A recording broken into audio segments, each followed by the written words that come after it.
كتاب أنزلناه إليك مبارك ليدبروا آياته وليتذكر أولو الألباب نحمده ونصلي ونسلم على رسوله الکریم۔ آپ حضرات کے سامنے ہے سورہ البقرہ اور اس کی آیت نمبر ہے 223 اور آپ کو پتہ ہے کہ ہمارا مشن کیا ہے۔ قرآن مجید کی نحوی اور صرفی ترکیب اس انداز میں کہ اس کا ترجمہ کرنا ہمارے لیے آسان ہو جائے اور پھر ہم اس کے مفہوم تک پہنچ سکیں۔ اس آیت مبارکہ کی جو ابتدا ہے وہ یہاں سے ہو رہی ہے نساؤکم، اور نساء کے آخر میں جو حمزہ ہے اور حمزہ کے اوپر آپ کو پیش نظر آ رہی ہے ضمہ، تو دراصل یہ مرفوع ہے۔ مرفوع ہونے کی وجہ سے ہم نے دیکھا کہ یہاں پہ ایک واو ہے اور اس کے اوپر حمزہ کو لکھا گیا، تو دراصل حمزہ کو بٹھایا جاتا ہے۔ آپ یہ سمجھیں کہ یہ کرسی ہے جس کے اوپر حمزہ کو بٹھایا جاتا ہے، جب اس کے اوپر پیش ہوتی ہے تو پھر واو کے اوپر اس کو لکھا جاتا ہے۔ تو نساء یہ مرفوع ہے بالضمہ الظاہرہ، چونکہ یہ مبتدا بن رہا ہے اور یہ پھر مضاف بھی ہے، اور یہ جو کم ہے یہ ایک ضمیر متصل ہے۔ یہ پورا کم یہ کیا ہے؟ یہ ضمیر متصل ہے۔ ویسے تو الگ الگ پڑھیں تو کاف الگ ہے، میم الگ ہے، لیکن اپنی سہولت کے لیے ہم کہتے ہیں کہ یہ ضمیر ہے، متصل ہے، مبنی اور محلن مجرور ہے یہاں پہ، چونکہ مضاف الیہ واقع ہو رہا ہے۔ آپ پڑھ رہے ہیں نا جو ہمارا عربی کا کورس ہے، وہ آپ ضرور اس کو ساتھ ساتھ چلائیں، اور خاص طور پہ جہاں پہ مرکب اضافی کا ذکر ہے تو اس کو آپ دیکھیں، تو یہ اسی کی مثال ہے مضاف اور مضاف الیہ کی، کہ یہاں پہ ایک مضاف ایک اسم ظاہر ہے اور مضاف الیہ ایک ضمیر ہے، تو یہ ایک بڑی بہترین مثال ہوئی۔ حرثن یہ خبر ہے، اصل میں خبر مرفوع بالضمہ ظاہرہ، ثا کے اوپر تنوین ہے، دو پیش لگے ہیں نا، اس کی وجہ یہ ہے کہ یہ نکرہ ہے، تو نکرہ کی تو پھر صورتحال ایسی ہوتی ہے، تو یہ مرفوع ہے بالضمہ ظاہرہ۔ اور لکم یہ لام جو ہے یہ حرف جر ہے، اور کم وہی ہے جو یہاں پہ ہے نساؤکم، یعنی ایک ضمیر ہے، متصل ہے، مبنی اور محلن مجرور ہے، چونکہ اس کے پیچھے حرف جر ہے۔ تو مطلب کیا ہوا کہ تمہاری عورتیں یعنی تمہاری بیویاں، حرثن کھیتیاں ہیں، لکم تمہارے لیے۔ ابھی زرع اور حرث میں فرق ہوتا ہے، یعنی وہ زمین کے جس کے اندر بیج بویا جاتا ہے اس کو حرث کہتے ہیں، اور پھر اس بیج میں سے جو کچھ نکلتا ہے نباتات وغیرہ، وہ جو پروسیس ہے اس کو زرع کہا جاتا ہے۔ تو یہاں پہ حرث فرمایا، یعنی ایک طرح کی تشبیہ دی گئی، اگرچہ یہاں پہ حرف تشبیہ کو حذف کیا گیا، تو عورتوں کو تشبیہ دی گئی کھیتیوں کے ساتھ، کیونکہ جب نکاح ہوتا ہے تو نکاح کا جو بنیادی مقصد ہے وہ اولاد کا حصول ہے، تو گویا کہ جس طرح کھیتی کے اندر بیج بویا جاتا ہے، تو اسی طرح عورت کے ساتھ مرد کا ملنا نکاح کے بعد اولاد کے حصول کا ذریعہ بنتا ہے، اس لیے فرمایا حرث۔ تو لکم جو ہے یہ جار و مجرور ہیں اور یہ متعلق ہیں اس خبر کے۔ فاتو، اب اس میں جو فا ہے یہاں پہ دیکھیں، یہ فا یہ حرف استئناف ہے، ایک نیا جملہ شروع ہوا. اور یہ جو اگلا لفظ ہے نا، یہ اصل میں ہے ائتو، اور اس کا جو پورا ایک پروسیس ہے کہ یہ فعل امر کیسے بنا تأتون سے، تو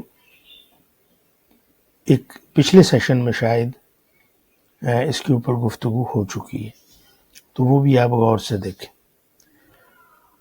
تو اصل میں ہے ائتو. تو فا چونکہ لگا تو فا آپ کو پتہ ہے کہ مضموم ہے، یعنی اس کے اوپر زبر ہے، تو وہ اس حمزہ کے ساتھ مل گیا، تو حمزہ کا جو اپنا تلفظ ہے وہ ساکت ہوا، اس لیے کہا فأتو. یہ فعل امر ہے، فعل امر ہے، مبنی ہے اعلی حذف النون، یعنی تأتون اصل میں تھا، تو نون چونکہ رفعی حالت ہے افعال خمسہ میں تو اس کو گرا دیا گیا. حرثکم، اور یہ جو واو آپ کو نظر آ رہی ہے نا، یہ والی، تو یہ دراصل کیا ہے؟ یہ واو یہ ضمیر ہے، یہ واو الجماعہ ہے، ضمیر متصل ہے، مبنی اور محلن، یہاں پہ کیا ہے؟ مرفوع، کیونکہ یہ فاعل واقع ہو رہی ہے. حرثکم، اس پہ آپ غور کیجیے. حرثکم، تو اس میں ثا کے اوپر زبر ہے، کیوں ہے؟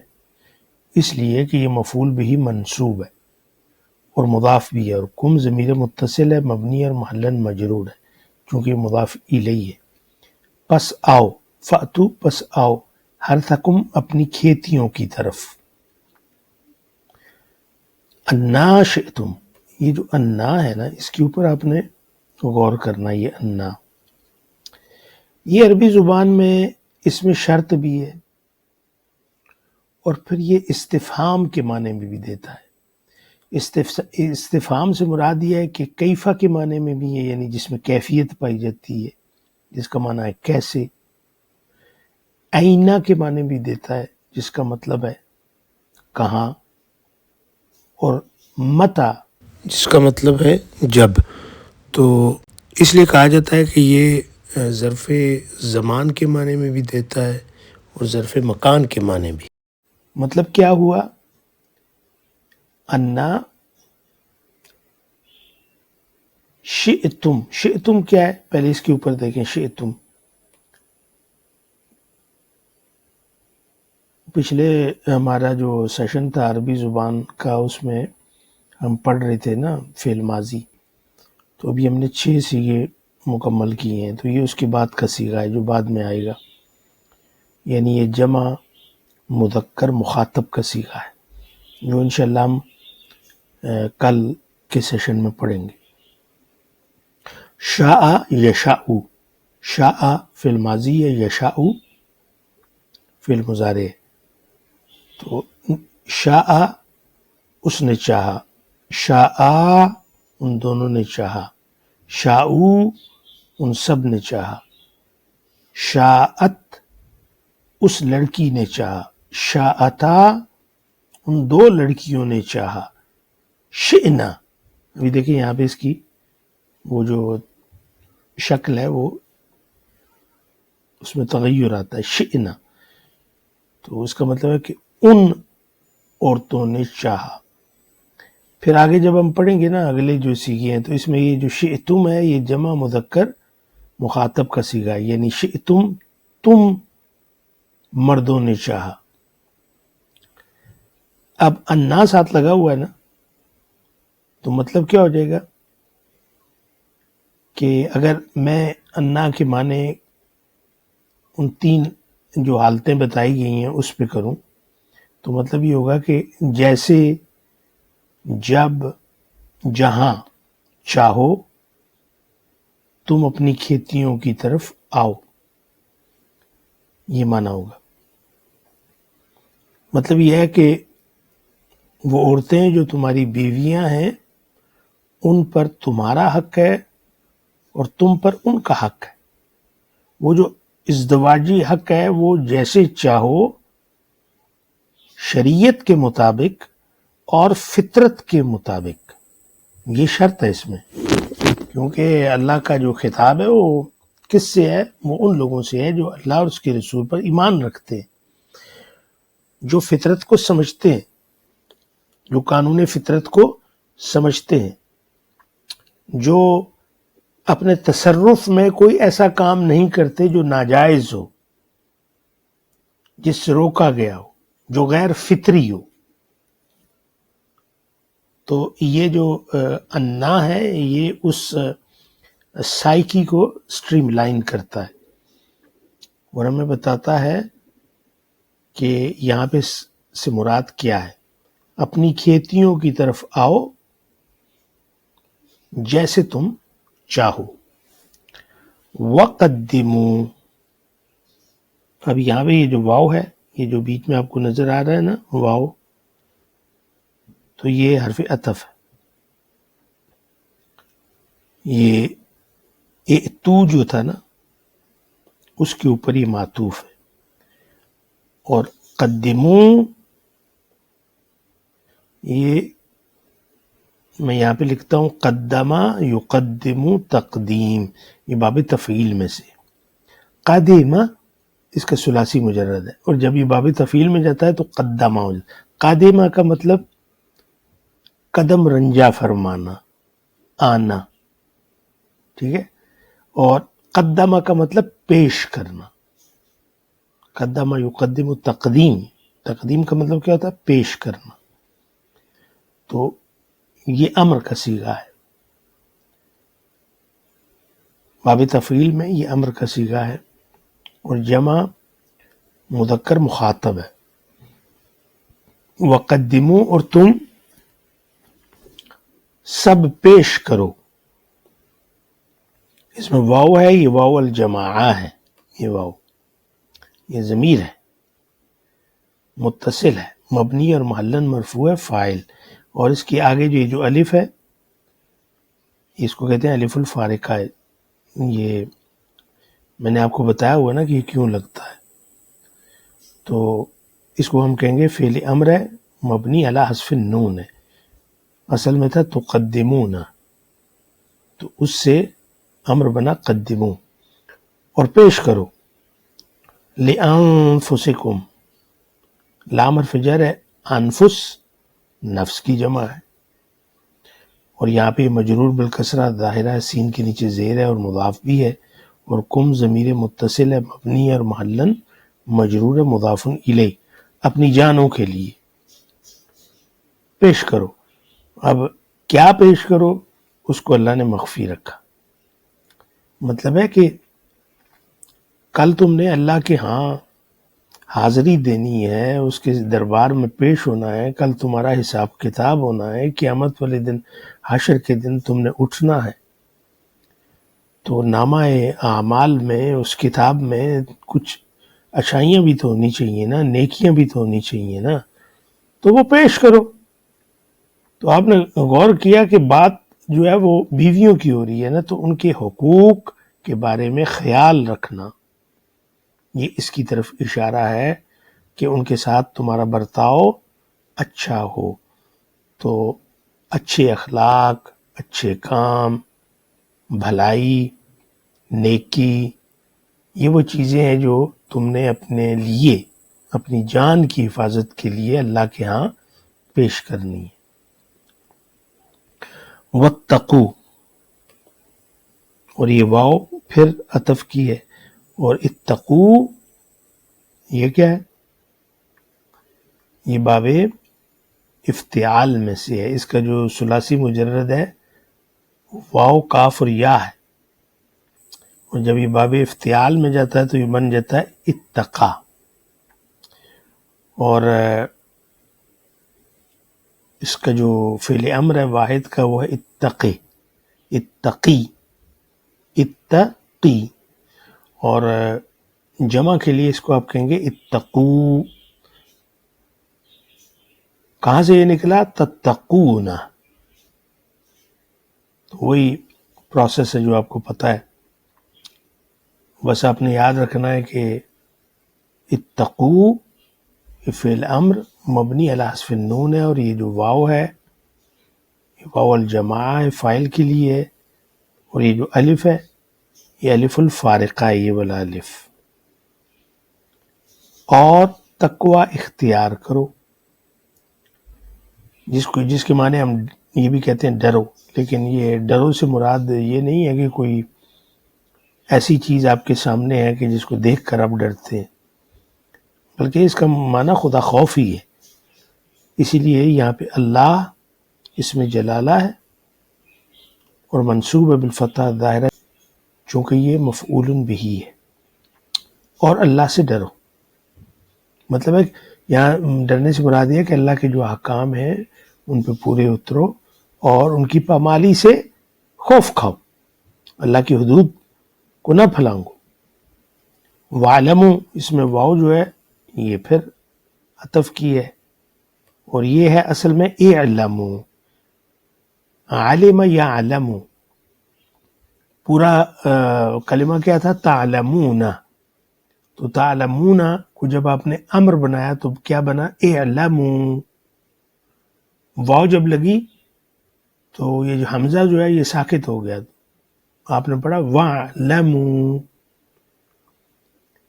تو یہ فعل امر ہے، مبنی علی حذف النون ہے، اور واو پھر وہی واو الجماعہ یعنی فاعل کی ہے، ضمیر متصل ہے، مبنی ہے، محلاً مرفوع فاعل، اور اس کے آگے الف جو ہے یہ الف الفارقہ ہے. اور جان لو انکم، ان حرف مشبہ بالفعل ہے، اور کم ضمیر متصل ہے، مبنی ہے، محلاً یہاں پہ منصوب ہے. کیوں منصوب ہے؟ چونکہ یہ انا کا اسم ہے. کہ تم، بے شک تم، ملاقوہ، یہ ملاقو کیا ہے؟ لاقا یلاقی، یہ باب مفاعلہ ہے، اس پہ غور کیجیے. اس میں فاعل کیا ہوتا ہے؟ ملاقن. یہ دو کاف کے نیچے دو زیریں بتاتی ہیں کہ اس کے آخر میں اصل میں یا تھی، چونکہ وہ کمزور حرف ہے تو اس لیے اس کو گرا دیا گیا. تو ملاقن، وہ میں نے ایک دفعہ مثال دیتے ہوئے آپ کو بتایا تھا، جیسے قادن ہے تو ال لگائیں گے تو ہو جائے گا القاضی. اسی طرح ملاقن ال لگائیں گے تو یہ ہو جائے گا الملاقی، ملاقات کرنے والا، اس میں فاعل. پھر جمع کیا ہوگی؟ ملاقون ملاقین. ایسا ہی ہے نا، کیونکہ جمع مذکر سالم ہے، واو کے ساتھ اس نے مرفوع ہونا ہے اور یا کے ساتھ اس نے منصوب اور مجرور ہونا ہے. یہاں پہ جگہ کون سی ہے؟ رفع کی ہے. ابھی آپ ہو کو تھوڑا سا بھول جائیں تو یہاں پہ کیا، اگر خالی ملاقو ہو تو کیا ہوگا؟ انکم ملاقون. ایسا ہی ہے نا. نون کدھر چلا گیا؟ وہ اضافت کی وجہ سے گر گیا. آپ نے مرکب اضافی کے بارے میں اصول پڑھے ہیں نا کہ جمع مذکر سالم اور مثنی اگر مضاف بن جائیں، مضاف الیہ نہیں، مضاف بن جائیں تو ان کا وہ جو نون اعرابی ہے وہ گر جاتا ہے. اس کا یہاں پہ نون گر گیا ہے، اس کا نون گرا ہوا ہے. تو جب ملاقون مضاف بنا تو نون گر گیا. تو ملاقو، ہو ضمیر متصل ہے، مبنی ہے، محلاً مجرور ہے چونکہ مضاف الیہ ہے. تو ملاقو کے بارے میں کیا کہیں گے کہ یہ مضاف ہے، ٹھیک ہے، اور یہ انا کی خبر بھی ہے. تو انا کی خبر مرفوع ہوتی ہے، تو یہ خبر مرفوع ہے بالواو. کیوں؟ کہ یہ جمع مذکر سالم ہے اور مضاف بھی ہے، وہ مضاف الیہ ہے، اس لیے محلاً مجرور ہے. اور جان لو کہ تم اس سے ملنے والے ہو. ملاقون کا مطلب ہوتا ہے ملنے والا، اس میں فاعل ہے نا. لا کا یلاقی جیسے میں نے بتایا اس کا مطلب تھا ملاقات کرنا، اور یہ ملاقات اس کا مصدر ہے. یہ اردو میں بھی ہم استعمال کرتے ہیں نا ملاقات، تو یہ عربی کا لفظ ہے ملاقا، چھوٹی تا ہے آگے، تو ہم اس کو کھول کے ملاقات کرتے ہیں. لقاء اسی سے ہے، اسی کا مصدر ہے. جان لو کہ تم اس سے ملنے والے ہو، اس سے ملاقات کرنے والے ہو، یعنی اللہ کے ہاں پیش ہونے والے ہو اس کے دربار میں. یہ بھول نہ جاؤ، یہ دنیا ختم ہو جائے گی، پھر اللہ کے دربار میں جانا ہے اور حساب کتاب دینا ہے. اس لیے اپنی بیویوں کے حقوق کا خیال رکھو اور ان سے کوئی غیر فطری عمل نہ کرو. وبشر المؤمنین، اس میں واو کیا ہے؟ یہ پھر عطف کیے، اور بشر، بشر یبشر تبشیر، یہ باب تفعیل ہے. بشارہ یہ ثلاثی مجرد ہے، لیکن جب آپ اس کو باب تفعیل میں لے کے جاتے ہیں تو یہ انشاءاللہ یہ ہم پڑھیں گے بعد میں، بشرہ بن جاتا ہے. اس کا مطلب تھا خوشخبری سنانا. بشرہ اس نے خوشخبری سنائی، یبشر وہ خوشخبری سناتا ہے، مبشر خوشخبری سنانے والا. اور یہاں پہ یہ فعل امر ہے، مبنی ہے کس پہ؟ سکون پہ. اصل میں یہ جو را نظر آپ کو آ رہی ہے نا، یہ ساکن تھی، تو اس کے نیچے زیر کیوں لگی؟ وہ اصول وہی ہے کہ المؤمنین میں جو ال ہے اس میں یہ حمزۃ الوصل ہے، اور حمزۃ الوصل پچھلے حرف کو اگلے حرف سے ملاتی ہے. تو پچھلا حرف را تھا ساکن، اس کا اگلا حرف لام تھا ساکن، دو ساکن ہو گئے نا. تو اس لیے پہلا جو ساکن تھا اس کے نیچے زیر دی گئی تاکہ وہ آگے مل سکے. لمنع التقاء الساکنین. وبشر المؤمنین، اور خوشخبری سنا دو المؤمنین، یعنی حضور کی طرف اشارہ کہ اے اللہ کے رسول خوشخبری سنا دو المؤمنین. مؤمنون کی جمع مذکر سالم ہے، مؤمنون مؤمنین. تو چونکہ یہاں پہ یہ مفعول بھی بن رہا ہے اور مفعول بھی منصوب ہوتا ہے، اس لیے ہم کہیں گے کہ یہ منصوب بالیا ہے، چونکہ یہ جمع مذکر سالم ہے. اور مومنوں کو خوشخبری سنا دو. تو اس کا پورا ترجمہ کیا ہوگا کہ تمہاری عورتیں تمہاری کھیتیاں ہیں، اپنی کھیتیوں کی طرف آؤ جیسے تم چاہو، اور اپنی جانوں کے لیے پیش کرو، اور اللہ سے ڈرو اور جان لو کہ تم اس سے ملنے والے ہو، اور مومنوں کو خوشخبری سنا دو. یہ اس کا بامعبرہ ترجمہ تھا. ابھی آگے چل کر ہم اس کا مفہوم بیان کریں گے. سورہ بقرہ کی یہ جو ہے مبارکہ ہے 223، ایک ایسی آیت ہے کہ جس کا غلط مفہوم دنیا نے بہت پھیلایا، لیکن قرآن کا اصل پیغام انتہائی پاک، حکیمانہ اور محبت بھرا ہے. یہ ہے مبارکہ ازدواجی زندگی کے ایک حساس موضوع کو بیان کرتی ہے، لیکن جس انداز سے قرآن بات کرتا ہے نا، اس میں وقار، حیا، شرافت، محبت اور اللہ کا نور شامل ہے. تو یہ آیت 3 بڑے اصول دیتی ہے. ایک، رشتہ، محبت اور نسل کا کھیت. تعلق، وقار، رضامندی اور حدود کے ساتھ. انجام، اللہ کی ملاقات کی یاد کے ساتھ. اب یہاں پہ پہلا سوال کہ بیویوں کو کھیت کیوں کہا؟ تو قرآن کا لفظ حرث، کھیت، بے حد گہرا ہے. کھیت محبت سے سنبھالا جاتا ہے. آپ کو پتا ہے نا کہ ہمارے علاقوں میں جن لوگوں کے پاس زمینیں ہیں اور ان زمینوں پہ وہ بیج بوتے ہیں، گندم اگاتے ہیں اور دوسری فصلوں کو اگاتے ہیں، تو وہ اپنی زمینوں سے بڑی محبت کرتے ہیں، ان کا بڑا خیال رکھتے ہیں. تو کھیت کیا ہے کہ یہ محبت سے سنبھالا جاتا ہے، اس کا خیال رکھا جاتا ہے، اسے دباؤ نہیں دیا جاتا. اس کے بغیر نسل نہیں چل سکتی. کھیت کا احترام ہوتا ہے، کھیت کو عزت اور نرمی ملتی ہے. تو اللہ عورت کو کھیت کہہ کر اس کا مقام، اس کی نزاکت، اس کا مرتبہ اور اس کی عزت بیان کرتا ہے.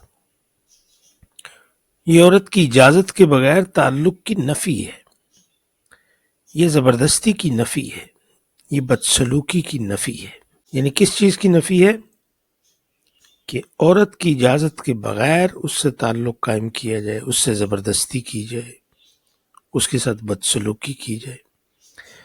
تو یہ آیت احترام سکھاتی ہے، شرافت سکھاتی ہے.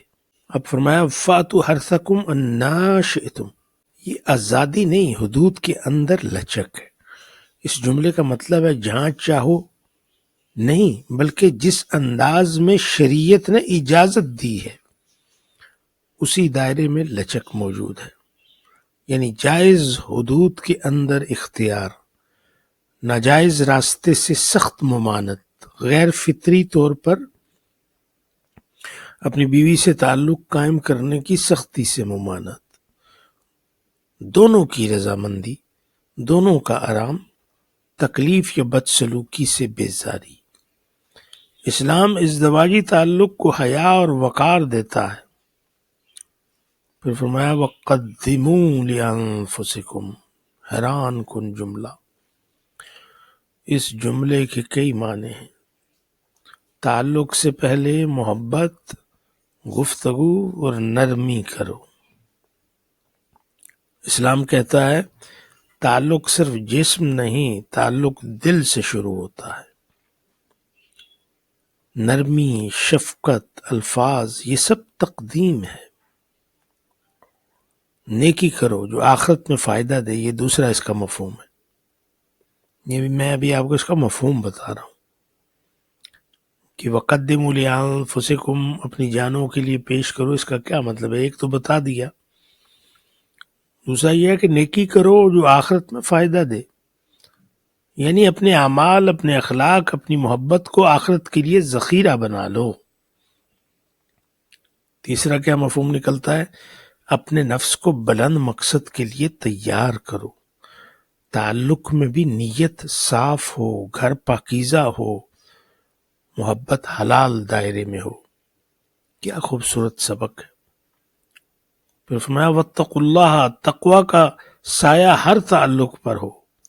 تقوی صرف مسجد میں نہیں ہوتا، تقوی زبان میں، رویے میں، تعلق میں، اختیار میں، طاقت میں. اسلام چاہتا ہے کہ مرد اپنی طاقت کے ساتھ ظلم نہ کرے بلکہ تقوی کے ساتھ رحمت بنے. وَاعْلَمُوا أَنَّكُمْ مُلَاقُوهُ. میاں بیوی کا یہ پاک رشتہ اللہ کی ملاقات تک جاتا ہے. سبحان اللہ. یہ آیت کا سب سے طاقتور حصہ ہے. اللہ کہتا ہے یاد رکھو تم نے مجھ سے ملنا ہے. اس ملاقات کی یاد رشتے کو ظلم سے بچاتی ہے، نرمی اور محبت بڑھاتی ہے، بدسلوکی سے روکتی ہے، ذمہ داری کا احساس جگاتی ہے، تعلق کو عبادت بنا دیتی ہے.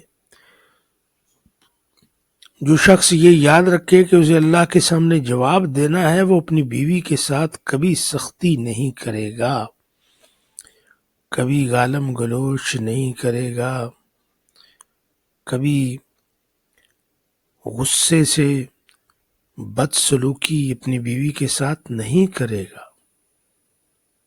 وہ اپنی بیوی کے لیے بھی اچھے اخلاق کا نمونہ پیش کرے گا. وبشر المؤمنین، مومنوں کے لیے خوشخبری. کون سے مومن؟ جو تعلق کو گندا نہیں کرتے، جو رشتوں میں عدل اور محبت رکھتے ہیں، جو نرمی سے چلتے ہیں، جو پاکیزگی اور تقوی کو اپنا اصول بناتے ہیں. ایسے مومنوں کے لیے اللہ خوشخبری دیتا ہے. آج کی زندگی کے لیے اس آیت میں کیا پیغام ہے؟ وہ یہ ہے کہ ازدواجی تعلق میں حیا، نرمی، رضامندی ضروری ہے. عورت کا مقام کھیت جیسا محبت اور نگہداشت، مرد کا کردار حفاظت، شفقت، احترام. تعلق حد سے باہر نہیں جاتا۔ تقویٰ رشتے کو نور بناتا ہے۔ تعلق صرف جسمانی نہیں روحانی بھی ہے۔ گھر اللہ کی یاد کے ساتھ بنے، نہ کہ صرف خواہش کے ساتھ۔ یہ آیت ازدواجی زندگی کا کامل آئین ہے، دستور ہے۔ یا رب العالمین ہمیں پاکیزہ محبت عطا کر ہمارے گھروں میں رحمت نازل فرما، ہمیں ظلم سے بچا، ہمارے دلوں میں حیا، محبت اور تقوی کو زندہ کر دے، اور ہمیں ان مومنوں میں شامل کر دے جنہیں تو نے خوشخبری دی ہے۔ آمین یا رب العالمین۔ آج کے لیے اتنا ہی کافی۔ وما علینا الا البلاغ۔